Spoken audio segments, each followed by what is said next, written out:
Bonjour à tous et à toutes, chers adhérents de BHC. Un jour, un donateur est arrivé chez Rev Baruch Berlebovitch, le Rosh Yeshiva de Kamenitz, et il voulait lui faire un grand don. Mais voilà, cette personne était transgressée Shabbat, et le Rav a eu des doutes, est-ce qu'il devait recevoir cette donation ou pas.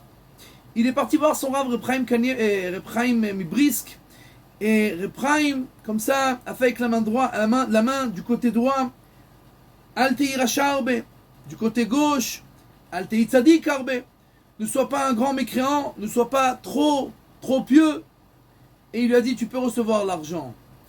Souvent, nous avons tendance à oublier que d'un côté, nous devons faire attention de ne pas faire de averot, de péché, mais de l'autre côté, nous devons faire aussi attention à ne pas être trop religieux, entre guillemets, et à cause de cela, annuler des choses qui sont tellement basiques dans la vie.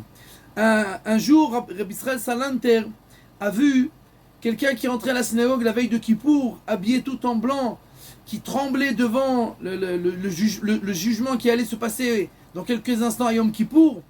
Et il lui pose la question, dis-moi, ton voisin qui est malade, comment il va?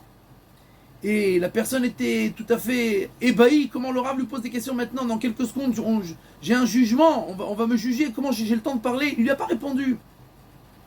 Et alors Rabbi Israël Salanter lui a dit la phrase qui est devenue tellement répandue dans la Tnuat HaMussar. Pourquoi moi je suis responsable que tu es tellement religieux? C'est-à-dire que des fois, tellement on veut être religieux, tellement on veut faire la volonté divine qu'on oublie des choses de base.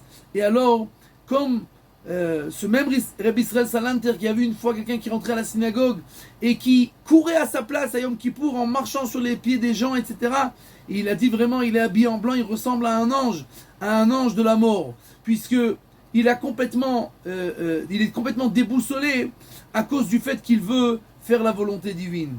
Et de la même manière, dans notre paracha, nous voyons que Moshe Rabbeinu prie pour Yehoshua qui ne tombe pas dans le piège des Meraglim, des explorateurs.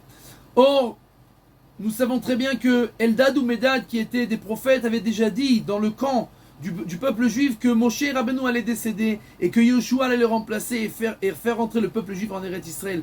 Qu'est-ce qui avait besoin d'avoir peur sur Yehoshua? Nous savons qu'il n'allait pas tomber puisqu'il devait faire lui rentrer le peuple juif en Eretz Israël.